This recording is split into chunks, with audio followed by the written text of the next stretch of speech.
नमस्कार। आज मैं सुना रही हूँ मुंशी प्रेमचंद जी की कहानी मृतक भोज।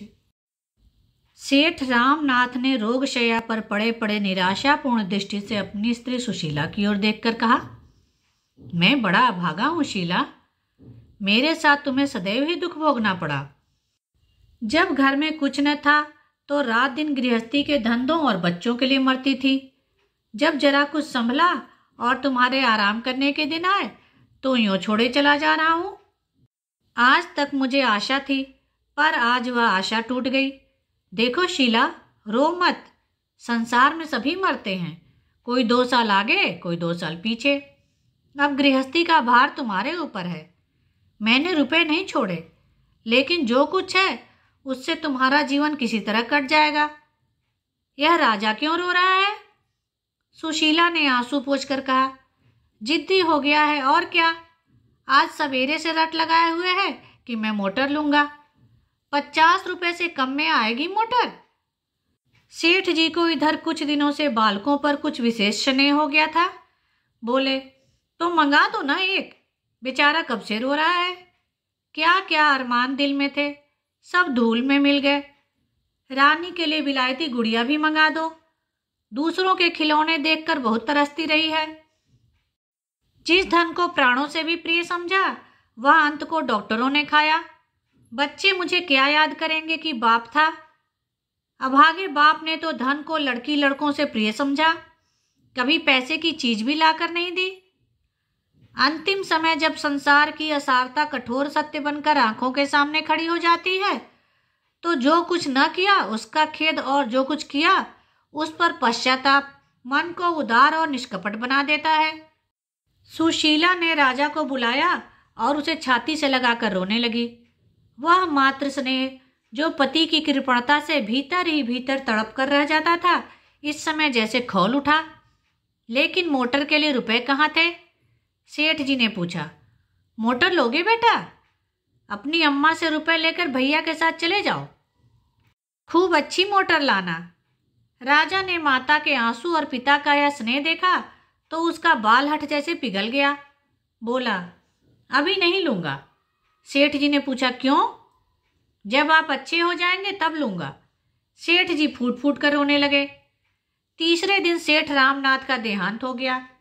धनी के जीने से दुख बहुतों को होता है, सुख थोड़ों को। उनके मरने से दुख थोड़ों को होता है, सुख बहुतों को। महाब्राह्मणों की मंडली अलग सुखी है, पंडित जी अलग खुश हैं, और शायद बिरादरी के लोग भी प्रसन्न हैं, इसलिए कि एक बराबर का आदमी कम हुआ, दिल से एक कांटा दूर हुआ। और पट्टीदारों का तो पूछना ही क्या। अब वह पुरानी कसर निकालेंगे। हृदय को शीतल करने का ऐसा अवसर बहुत दिनों के बाद मिला है। आज 5वां दिन है। वह विशाल भवन सूना पड़ा है। लड़के न रोते हैं न हंसते हैं, मन मारे माँ के पास बैठे हैं, और विधवा भविष्य की अपार चिंताओं के भार से दबी हुई निर्जीव सी पड़ी है। घर में जो रुपए बच रहे थे वो दाह क्रिया की भेंट हो गए, और अभी सारे संस्कार बाकी पड़े हैं। भगवान, कैसे बेड़ा पार लगेगा। किसी ने द्वार पर आवाज दी। मेहरा ने आकर सेठ धनीराम के आने की सूचना दी। दोनों बालक बाहर दौड़े। सुशीला का मन भी एक क्षण के लिए हरा हो गया। सेठ धनीराम बिरादरी के सरपंच थे। अबला का क्षुब्ध हृदय सेठ जी की इस कृपा से पुलकित हो गया। आखिर बिरादरी के मुखिया हैं, ये लोग अनाथों की खोज खबर ना लें तो कौन ले। धन्य है ये पुण्यात्मा जो मुसीबत में दीनों की रक्षा करते हैं। यह सोचती हुई सुशीला घूंघट निकाले बरोठे में आकर खड़ी हो गई। देखा तो धनीराम जी के अतिरिक्त और भी कई सज्जन खड़े हैं। धनीराम बोले, बहू जी, भाई रामनाथ की अकाल मृत्यु से हम लोगों को जितना दुख हुआ है वह हमारा दिल ही जानता है। अभी उनकी उम्र ही क्या थी, लेकिन भगवान की इच्छा। अब तो हमारा यही धर्म है कि ईश्वर पर भरोसा रखें और आगे के लिए कोई राह निकालें। काम ऐसा करना चाहिए कि घर की आबरू भी बनी रहे और भाई जी की आत्मा संतुष्ट भी हो। कुबेर दास ने सुशीला को कनखियों से देखते हुए कहा, मर्यादा बड़ी चीज है, उसकी रक्षा करना हमारा धर्म है, लेकिन कमली के बाहर पांव निकालना भी तो उचित नहीं। कितने रुपए हैं तेरे पास बहू? क्या कहा? कुछ नहीं। सुशीला, घर में रुपए कहाँ हैं सेठ जी? जो थोड़े बहुत थे वह बीमारी में उठ गए। धनीराम, तो यह नई समस्या खड़ी हुई। ऐसी दशा में हमें क्या करना चाहिए कुबेरदास जी? कुबेरदास, जैसे हो, भोज तो करना ही पड़ेगा। हाँ, अपनी सामर्थ्य देखकर काम करना चाहिए। मैं कर्ज लेने को न कहूँगा। हाँ, घर में जितने रुपयों का प्रबंध हो सके उसमें हमें कोई कसर न छोड़नी चाहिए। मृत जीव के साथ भी तो हमारा कुछ कर्तव्य है। अब तो वह फिर कभी ना आएगा। उससे सदैव के लिए नाता टूट रहा है। इसलिए सब कुछ हैसियत के मुताबिक होना चाहिए। ब्राह्मणों को तो भोज देना ही पड़ेगा, जिससे कि मर्यादा का निवाह हो। धनीराम, तो क्या तुम्हारे पास कुछ भी नहीं है बहू जी? 2-4 हजार भी नहीं? सुशीला, मैं आपसे सत्य कहती हूँ, मेरे पास कुछ नहीं है। ऐसे समय में झूठ बोलूंगी? धनीराम ने कुबेरदास की ओर अर्ध अविश्वास से देखकर कहा, तब तो यह मकान बेचना पड़ेगा। कुबेरदास, इसके सिवा और क्या हो सकता है? नाक काटना तो अच्छा नहीं। रामनाथ का कितना नाम था? बिरादरी के स्तंभ थे। यही इस समय एक उपाय है। 10,000 रुपये मेरे आते हैं, सूद बट्टा लगाकर कोई 15,000 रुपये मेरे हो जाएंगे। बाकी भोज में खर्च हो जाएगा। अगर कुछ बच रहा तो बाल बच्चों के काम आ जाएगा। धनीराम, आपके यहाँ कितने पर बंधक रखा था? कुबेरदास, 10,000 रुपये पर, रुपए सैकड़े सूद। धनीराम, मैंने तो कुछ कम सुना है। कुबेरदास, उसका तो रेहन नामा रखा है। जबानी बातचीत थोड़े ही है। मैं 2-4 हजार के लिए झूठ नहीं बोलूंगा। धनीराम, नहीं नहीं, यह मैं कब कहता हूं। तो तूने सुन लिया भाई, पंचों की सलाह है कि मकान बेच दिया जाए। सुशीला का छोटा भाई संतलाल भी इसी समय आ पहुंचा। यह अंतिम वाक्य उसके कान में पड़ गया। बोल उठा, किस लिए मकान बेच दिया जाए? बिरादरी के भोज के लिए। बिरादरी तो खा पी कर राह लेगी। इन अनाथों की रक्षा कैसे होगी?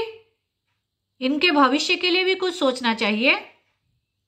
धनीराम ने कोप भरी आंखों से देखकर कहा, आपको इन मामलों में टांग अड़ाने का कोई अधिकार नहीं। केवल भविष्य की चिंता करने से काम नहीं चलता। मृतक का पीछा भी किसी तरह सुधारना ही पड़ता है। आपका क्या बिगड़ेगा? हंसी तो हमारी होगी। संसार में मर्यादा से प्रिय कोई वस्तु नहीं। मर्यादा के लिए प्राण तक दे देते हैं। जब मर्यादा ही न रही तो क्या रहा? अगर हमारी सलाह पूछोगे तो हम तो यही कहेंगे, आगे बाई का अख्तियार है, चाहे जैसा करें, पर हमसे कोई सरोकार न रहेगा। चलिए कुबेरदास जी, चलें। सुशीला ने भयभीत होकर कहा, भैया की बातों का विचार न कीजिए, इनकी तो यह आदत है। मैंने तो आपकी बात नहीं टाली। आप मेरे बड़े हैं, घर का हाल आपको मालूम है। मैं अपने स्वामी की आत्मा को दुखी करना नहीं चाहती, लेकिन जब उनके बच्चे ठोकरें खाएंगे तो क्या उनकी आत्मा दुखी ना होगी? बेटी का ब्याह करना ही है, लड़के को पढ़ाना लिखाना है ही, ब्राह्मणों को खिला दीजिए। लेकिन बिरादरी करने की मुझ में सामर्थ्य नहीं है। दोनों महानुभावों को जैसे थप्पड़ लगी। इतना बड़ा अधर्म! भला ऐसी बात भी जबान से निकाली जाती है? पंच लोग अपने मुंह में कालिख न लगने देंगे। दुनिया विधवा को न हंसेगी, हंसी होगी पंचों की। यह जग हंसाई वे कैसे सह सकते हैं? ऐसे घर के द्वार पर झांकना भी पाप है। सुशीला रोकर बोली, मैं अनाथ हूं, नादान हूं, मुझ पर क्रोध न कीजिए। आप लोग ही मुझे छोड़ देंगे तो मेरा कैसे निर्वाह होगा? इतने में 2 महाशय और आ बिराजे। एक बहुत मोटे और दूसरे बहुत दुबले। नाम भी गुणों के अनुसार ही भीमचंद और दुर्बलदास। धनीराम ने संक्षेप में यह परिस्थिति उन्हें समझा दी।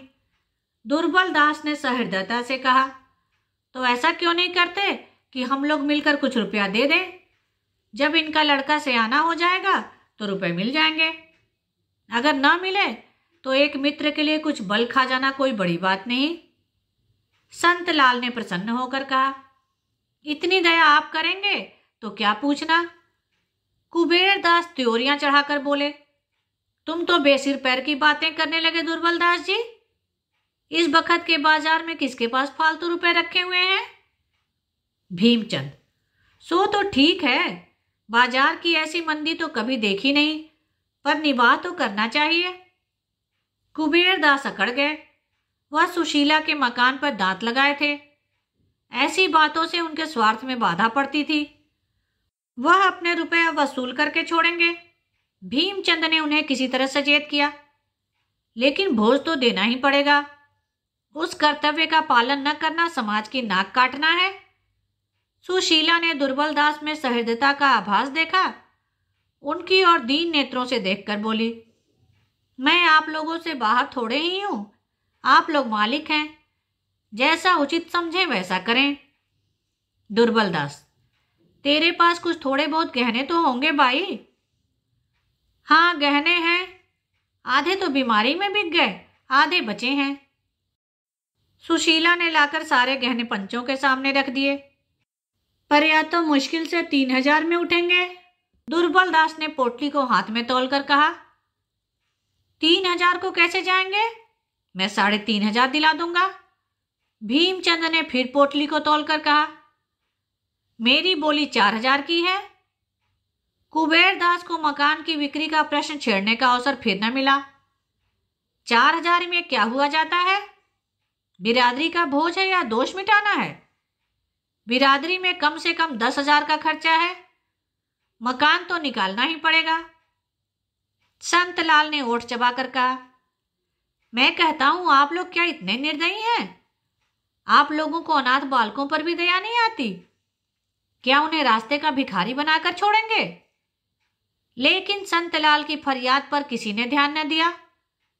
मकान की बातचीत अब नहीं टाली जा सकती थी। बाजार मंदा है, 30,000 से बेसी नहीं मिल सकते।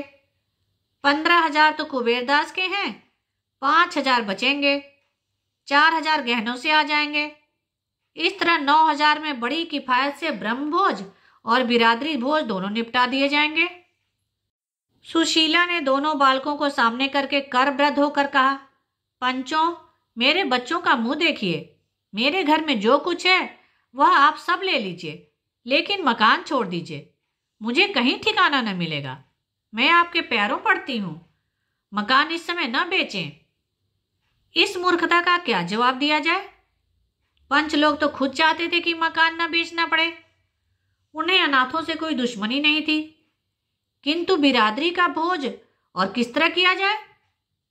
अगर विधवा कम से कम 5,000 रुपये और जुगाड़ कर दे तो मकान बच सकता था, पर वह ऐसा नहीं कर सकती, तो मकान बेचने के सिवा और उपाय नहीं। कुबेर ने अंत में कहा, देख भाई, बाजार की दशा इस समय खराब है, रुपए किसी से उधार नहीं मिल सकते। बाल बच्चों के भाग में जो लिखा होगा तो भगवान और किसी हीले से देंगे। हीले रोजी, बहाने मौत। बाल बच्चों की चिंता मत कर, भगवान जिसको जन्म देते हैं उसकी जीविका की जुगत पहले से ही कर देते हैं। हम तुझे समझा कर हार गए। अगर तू अब भी अपना हठ न छोड़ेगी तो हम बात भी नहीं पूछेंगे। फिर यहां तेरा रहना मुश्किल हो जाएगा। शहर वाले तेरे पीछे पड़ जाएंगे। विधवा सुशीला और कर भी क्या सकती थी? पंचों से लड़कर वह कैसे रह सकती थी? पानी में रहकर मगर से बैर कौन कर सकता है? घर में जाने के लिए उठी और वहीं मूर्छित होकर गिर पड़ी। अभी तक आशा थी, बच्चों के पालन पोषण में वह अपना वैधव्य भूल सकती थी, पर अब तो अंधकार था चारों ओर। सेठ रामनाथ के मित्रों का उनके घर पर पूरा अधिकार था। मित्रों का अधिकार न हो तो किसका हो? स्त्री कौन होती है? जब वह इतनी मोटी सी बात नहीं समझती कि बिरादरी करना और धूमधाम से दिल खोलकर करना है, तो उससे और कुछ कहना व्यर्थ है। गहने कौन खरीदे? भीमचंद 4,000 दाम लगा चुके थे, लेकिन अब उन्हें मालूम हुआ कि उनसे भूल हुई थी। दुर्बल दास ने 3,000 लगाए थे, इसलिए सौदा इन्हीं के हाथ हुआ। इस बात पर दुर्बल दास और भीमचंद में तकरार भी हो गई, लेकिन भीमचंद को मुंह की खानी पड़ी। न्याय दुर्बल के पक्ष में था। धनी राम ने कटाक्ष किया, देखो दुर्बल दास, माल तो लिए जाते हो, पर 3,000 से बेसी का है। मैं नीति की हत्या ना होने दूंगा। कुबेर दास बोले, अजी तो घर में ही तो है, कहीं बाहर तो नहीं गया। एक दिन मित्रों की दावत हो जाएगी। इस पर चारों महानुभाव हंसे। इस काम से फुर्सत पाकर अब मकान का प्रश्न उठा। कुबेर दास 30,000 देने पर तैयार थे, पर कानूनी कार्रवाई किए बिना संदेह की गुंजाइश थी। यह गुंजाइश क्यों रखी जाए? एक दलाल बुलाया गया। नाटा सा आदमी था, पोपला मुंह, कोई 50 की अवस्था। नाम था चोखेलाल। कुबेर दास ने कहा, चोखेलाल से हमारी 30 साल की दोस्ती है। आदमी क्या है? रत्न है। भीमचंद, देखो चोखेलाल, हमें यह मकान बेचना है। इसके लिए कोई अच्छा ग्राहक लाओ, तुम्हारी दलाली पक्की। कुबेर दास, बाजार का हाल अच्छा नहीं है, लेकिन फिर भी हमें यह तो देखना पड़ेगा कि रामनाथ के बाल बच्चों को टोका न हो। फिर धीरे से कान में, 30 से आगे न जाना। भीमचंद, देखिए कुबेर दास, यह अच्छी बात नहीं है। कुबेर दास, तो मैं क्या कर रहा हूं? मैं तो यही कह रहा था कि अच्छे दाम लगवाना। चोखेलाल, आप लोगों को मुझसे यह कहने की जरूरत नहीं, मैं अपना धर्म समझता हूं। रामनाथ जी मेरे भी मित्र थे। मुझे यह भी मालूम है कि इस मकान के बनवाने में 1 लाख से कम एक पाई न लगी है। लेकिन बाजार का हाल क्या आप लोगों से छुपा हुआ है? इस समय इसके 25,000 से बेसी नहीं मिल सकते। सुबीते से तो कोई ग्राहक से 10-5,000 और मिल जाएंगे, लेकिन इस समय तो कोई ग्राहक भी मुश्किल से मिलेंगे। लो दही और लाओ दही की बात है। धनीराम, 25,000 रुपये तो बहुत कम है भाई, और न सही 30,000 रुपये तो करा दो। चोखेलाल, 30 क्या, मैं तो 40 करा दूं, पर कोई ग्राहक तो मिले। आप लोग कहते हो तो मैं 30,000 रुपये की बातचीत करूंगा। धनीराम, जब 30,000 में ही देना है तो कुबेर दास ही क्यों न ले लें? इतना सस्ता माल दूसरों को क्यों दिया जाए? कुबेर दास, आप सब लोगों की राय हो तो ऐसा ही कर लिया जाए। धनीराम ने हाँ हाँ करके हामी भरी। भीमचंद मन में ऐंठ कर रह गए। यह सौदा भी पक्का हो गया। आज ही वकील ने बैनामा लिखा, तुरंत रजिस्ट्री भी हो गई। सुशीला के सामने बैनामा लाया गया तो उसने एक ठंडी सांस ली और सजल नेत्रों से उस पर हस्ताक्षर कर दिए। अब उसे इसके सिवा और कहीं शरण नहीं है।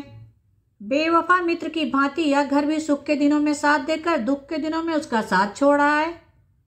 पंच लोग सुशीला के आंगन में बैठे बिरादरी के रुक्के लिख रहे हैं, और अनाथ विधवा ऊपर के झरोखे में बैठी भाग्य को रो रही है। इधर रुक्का तैयार हुआ, उधर विधवा की आंखों से आंसू की बूंदें निकलकर रुक्के पर गिर पड़ी। धनीराम ने ऊपर देखकर कहा, पानी का छींटा कहाँ से आया? संतराम, बाई बैठी रो रही है, उसने रुक्के पर अपने रक्त के आंसुओं की मुहर लगा दी है।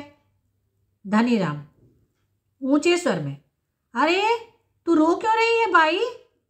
यह रोने का समय नहीं है। तुझे तो प्रसन्न होना चाहिए कि पंच लोग तेरे घर में आज यह शुभ कार्य करने के लिए जमा हैं। जिस पति के साथ तूने इतने दिनों भोग विलास किया, उसी का पीछा सुधरने में तू दुख मानती है। बिरादरी में रुक्का फिरा। इधर 3-4 दिन पंचों ने भोज की तैयारी में बिताए। घी धनीराम जी की आड़त से आया, मैदा चीनी की आड़त भी उन्हीं की थी। 5वें दिन प्रातः काल ब्रह्म भोज हुआ। संध्या समय बिरादरी का ज्योनार। सुशीला के द्वार पर बग्घियों और मोटरों की कतारें खड़ी थीं। भीतर मेहमानों की पंगतें थीं। आंगन, बैठक, दालान, बरोठा, ऊपर की छत, नीचे ऊपर मेहमानों से भरा हुआ था। लोग भोजन करते थे और पंचों को सराहते थे। खर्च तो सभी करते हैं, पर इंतजाम का सलीका चाहिए। ऐसे स्वादिष्ट पदार्थ तो बहुत कम खाने में आते हैं। सेठ चंपाराम के भोज के बाद ऐसा भोज रामनाथ जी का हुआ है। इमरतियां कैसी कुरकुरी हैं, रसगुल्ले मेवों से भरे हैं। सारा श्रेय पंचों को है। धनीराम ने नम्रता से कहा, आप भाइयों की दया है जो ऐसा कहते हो। रामनाथ से भाईचारे का व्यवहार था। हम न करते तो कौन करता। 4 दिन से सोना नसीब नहीं हुआ है। आप धन्य हैं, मित्र हो तो ऐसे हो। क्या बात है, आपने रामनाथ जी का नाम रख लिया। बिरादरी यही खाना खिलाना देखती है, रोकर देखने नहीं जाती। मेहमान लोग बखान बखान कर माल उड़ा रहे थे। उधर कोठरी में बैठी हुई सुशीला सोच रही थी, संसार में ऐसे स्वार्थी लोग हैं। सारा संसार स्वार्थमय हो गया है। सब पेटों पर हाथ फेर फेर कर भोजन कर रहे हैं। कोई इतना भी नहीं पूछता कि अनाथों के लिए कुछ बचा या नहीं। 1 महीना गुजर गया। सुशीला को एक एक पैसे की तंगी हो रही थी। नगद था ही नहीं, गहने निकल ही गए थे। अब थोड़े से बर्तन बच रहे थे। उधर छोटे छोटे बहुत से बिल चुकाने थे। कुछ रुपए डॉक्टर के, कुछ दर्जी के, कुछ बनियों के। सुशीला को यह रकमें घर का बचा खुचा सामान बेचकर चुकानी पड़ी और महीना खत्म होते होते उसके पास कुछ न बचा।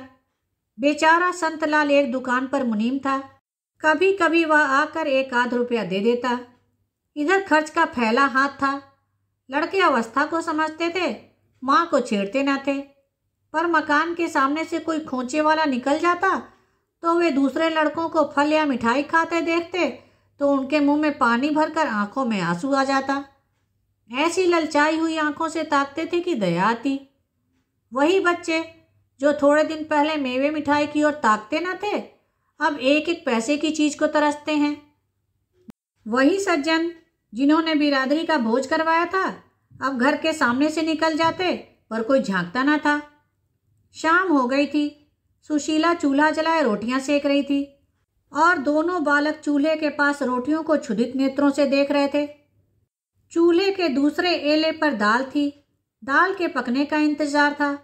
लड़की 11 साल की थी, लड़का 8 साल का। मोहन अधीर होकर बोला, अम्मा मुझे रूखी रोटियां ही दे दो, बड़ी भूख लगी है। सुशीला, अभी दाल कच्ची है भैया। रेवती, मेरे पास 1 पैसा है, मैं उसका दही लिए आती हूँ।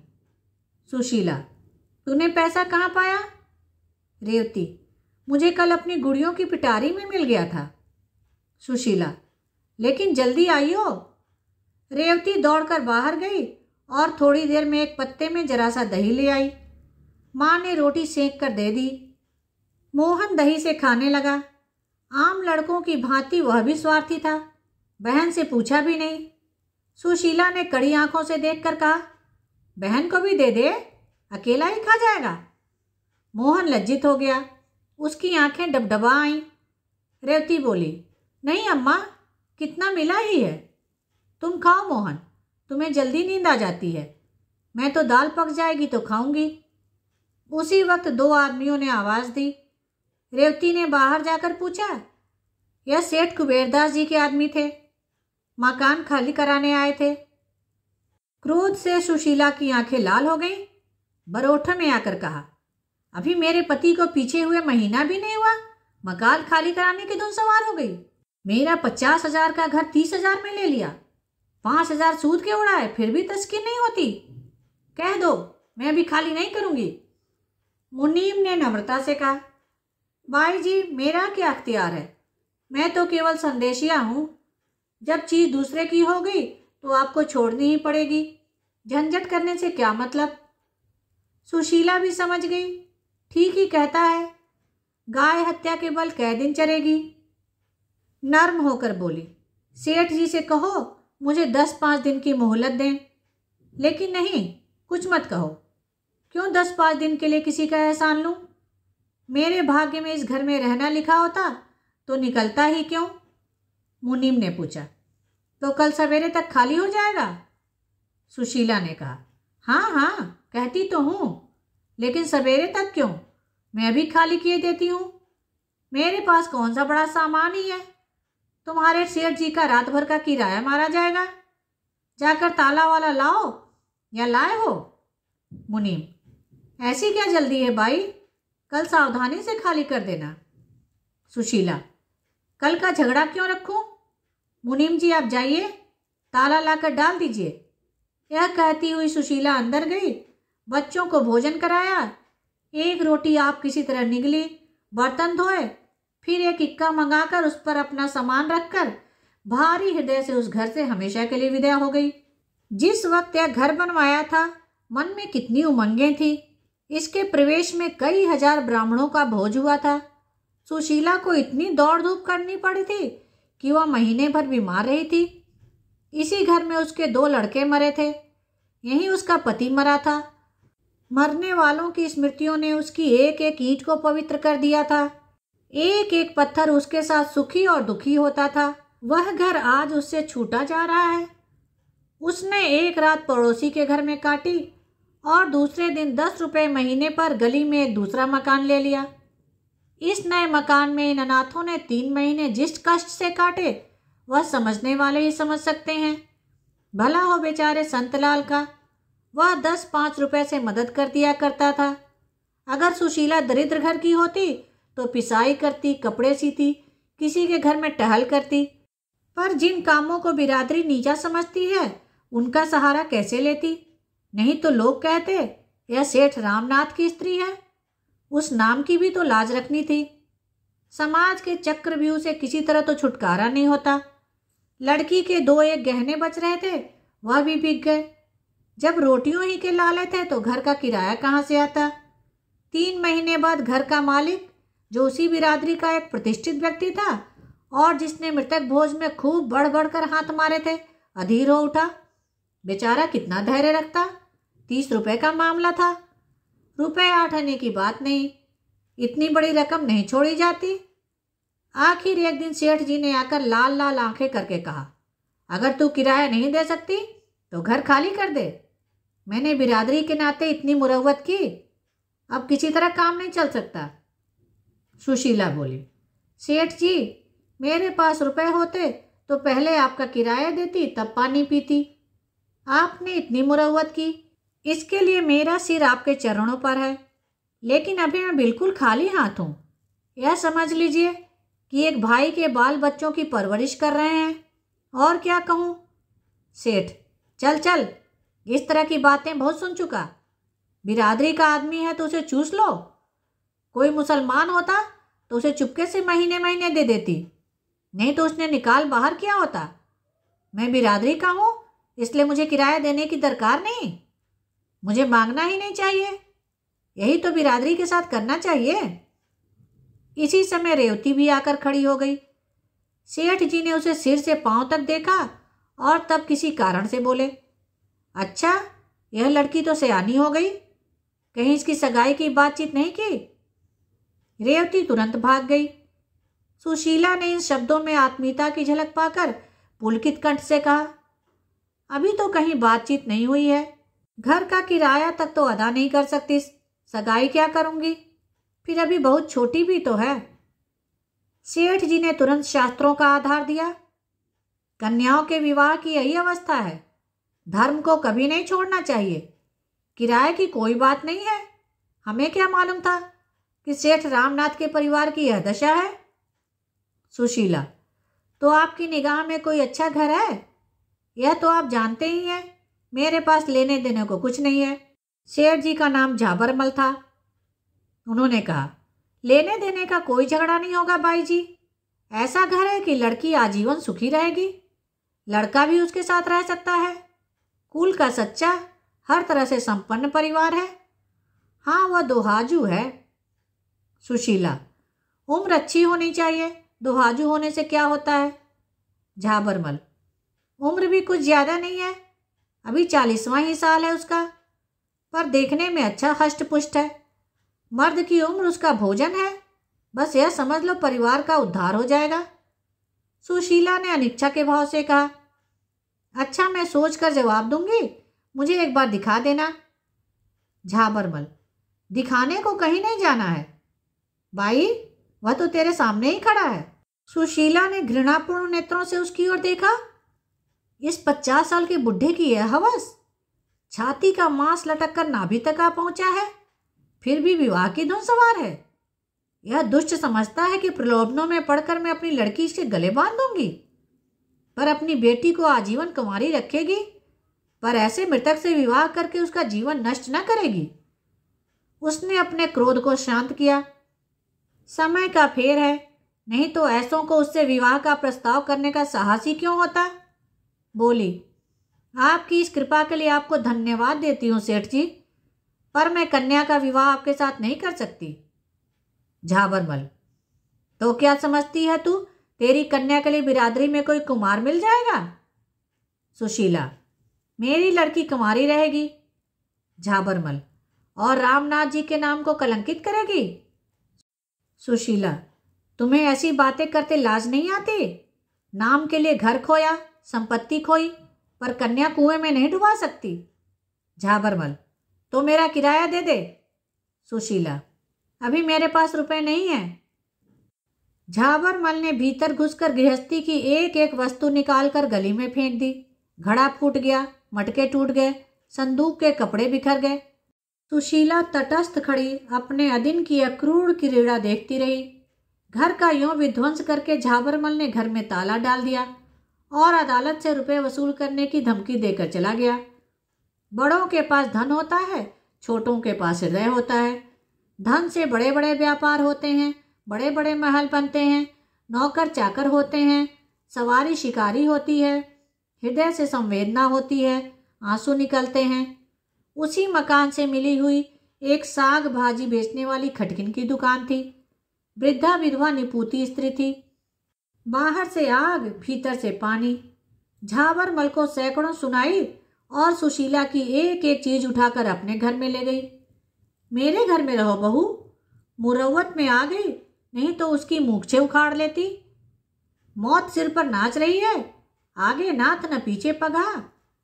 धन के पीछे मरा जाता है, जाने छाती पर लाद कर ले जाएगा। तुम चलो मेरे घर में रहो, मेरे यहाँ किसी बात का खटका नहीं, बस मैं अकेली हूँ, एक टुकड़ा मुझे भी दे देना। सुशीला ने डरते डरते कहा, माता मेरे पास शेर भर आटे के सिवा कुछ नहीं है, मैं तुम्हें किराया कहाँ से दूंगी। बुढ़िया ने कहा, मैं झाबरमल नहीं हूँ बहू, न कुबेर दास हूँ। मैं तो समझती हूँ जिंदगी में सुख भी है दुख भी है। सुख में इतराओ मत, दुख में घबराओ मत। तुम्ही से 4 पैसे कमाकर अपना पेट पालती हो। तुम्हें उस दिन भी देखा था जब तुम महल में रहती थी, और आज भी देखती हूँ जब तुम अनाथ हो। जो मिजाज जब था वही अब है। मेरे धन्य भाग की तुम मेरे घर में आओ। मेरी आंखें फूटी हैं जो तुमसे किराया लेने आऊंगी। इन सांत्वना से भरे हुए सरल शब्दों ने सुशीला के हृदय का बोझ हल्का कर दिया। उसने देखा, सच्ची सज्जनता भी दरिद्रों और नीचों के ही पास होती है। इस खटकिन के साथ रहते हुए सुशीला के 6 महीने हो गए। सुशीला का उससे दिन दिन स्नेह बढ़ता जाता था। वह जो कुछ पाती लाकर सुशीला के हाथों में रख देती। दोनों बालक उसकी 2 आंखें थी। मजाल न थी कि पड़ोस का कोई आदमी उन्हें कड़ी आंखों से देख ले। बुढ़िया दुनिया सिर पर उठा लेती। संतलाल हर महीने कुछ न कुछ दे दिया करता था, इससे रोटी दाल चली जाती थी। कार्तिक का महीना था, ज्वर का प्रकोप हो रहा था। मोहन एक दिन खेलता कूदता बीमार पड़ गया और 3 दिन तक अचेत पड़ा रहा। ज्वर इतना जोर था कि पास खड़े रहने से लपट सी निकलती थी। बुढ़िया ओझे सयानों के पास दौड़ती फिरती थी, पर ज्वर उतरने का नाम न लेता था। सुशीला को भय हो रहा था कि यह टाइफाइड है, इससे उसके प्राण सूख रहे थे। चौथे दिन उसने रेवती से कहा, बेटी तूने बड़े पंच जी का तो घर देखा है, जाकर उनसे कह भैया बीमार है, कोई डॉक्टर भेज दें। रेवती को कहने भर की देरी थी, दौड़ती हुई सेठ कुबेरदास के पास पहुंची। कुबेरदास बोले, डॉक्टर की फीस 16 रुपये है, तेरी माँ दे देगी। रेवती ने निराश होकर कहा, अम्मा के पास रुपए कहाँ है। कुबेरदास, तो फिर किस मुंह से मेरे डॉक्टर को बुलाती है, तेरा मामा कहाँ है। उनसे जाकर कह सेवा समिति से कोई डॉक्टर बुला ले जाए, नहीं तो खैराती अस्पताल में क्यों नहीं लड़के को ले जाती। या अभी वही पुरानी बू समाई हुई है। कैसी मूर्ख स्त्री है, घर में टका नहीं और डॉक्टर का हुक्म लगा दिया। समझती होगी फीस पंच जी दे देंगे। पंच जी फीस क्यों दें, स्त्री का धन धर्म कार्य के लिए है, यूं उड़ाने के लिए नहीं है। रेवती माँ के पास लौटी, पर जो कुछ सुना था वह उससे न कह सकी। घाव पर नमक क्यों छिड़के? बहाना कर दिया, बड़े पंच जी कहीं गए हैं। सुशीला, तो मुनीम जी से क्यों नहीं कहा? यहाँ क्या कोई मिठाई खाया जाता था जो दौड़ी चली आई? इसी वक्त संतलाल एक वैद्य जी को लेकर आ पहुंचा। वैद्य भी एक दिन आकर दूसरे दिन न लौटे। सेवा समिति के डॉक्टर भी 2 दिन बड़ी मिन्नतों से आए, फिर उन्हें भी अवकाश न रहा और मोहन की दशा दिनों दिन बिगड़ती जाती थी। महीना बीत गया, पर ज्वर ऐसा चढ़ा कि एक क्षण के लिए भी न उतरा। उसका चेहरा इतना सूख गया था कि देखकर दया आती थी। न कुछ बोलता न कहता, यहाँ तक कि करवट भी न बदल सकता था। पड़े पड़े देह की खाल फट गई, सिर के बाल गिर गए, हाथ पांव लकड़ी हो गए। संतलाल काम से छुट्टी पाता तो आ जाता, पर इससे क्या होता? तीमारदारी दवा तो नहीं है। एक दिन संध्या समय उसके हाथ ठंडे हो गए। माता के प्राण पहले से ही सूखे हुए थे। यह हाल देखकर रोने पीटने लगी। मन्नतें तो बहुतेरी हो चुकी थी। रोती हुई मोहन की खाट के 7 फेरे करके हाथ बांधकर बोली, भगवान, मेरी यही जन्म भर की कमाई है। अपना सर्वस्व खोकर भी मैं बालक को छाती से लगाए संतुष्ट थी, लेकिन यह चोट न सही जाएगी। तुम इससे अच्छा कर दो, इसके बदले मुझे उठा लो। बस मैं यही दया चाहती हूँ, दया में। संसार के रहस्य को कौन समझ सकता है? क्या हम में से बहुतों को यह अनुभव नहीं कि जिस दिन हमने बेईमानी करके कुछ रकम उड़ाई, उसी दिन उस रकम का दुगना नुकसान हो गया। सुशीला को उसी दिन रात को ज्वर आ गया और उसी दिन मोहन का ज्वर उतर गया। बच्चे की सेवा में आधी तो यूं ही रह गई थी। इस बीमारी ने ऐसा पकड़ा कि फिर न छोड़ा। मालूम नहीं देवता बैठे सुन रहे थे क्या? उसकी याचना अक्षरशः पूरी हुई। 15वें दिन मोहन चारपाई से उठकर माँ के पास आया और उसकी छाती पर सिर रखकर रोने लगा। माता ने उसके गले में बाहें डालकर उसे छाती से लगा लिया और बोली, रोते क्यों हो बेटा? मैं अच्छी हो जाऊंगी। अब मुझे क्या चिंता? भगवान पालने वाले हैं, वही तुम्हारे रक्षक हैं, वही तुम्हारे पिता हैं। अब मैं सब तरफ से निश्चिंत हूँ, जल्दी अच्छी हो जाऊंगी।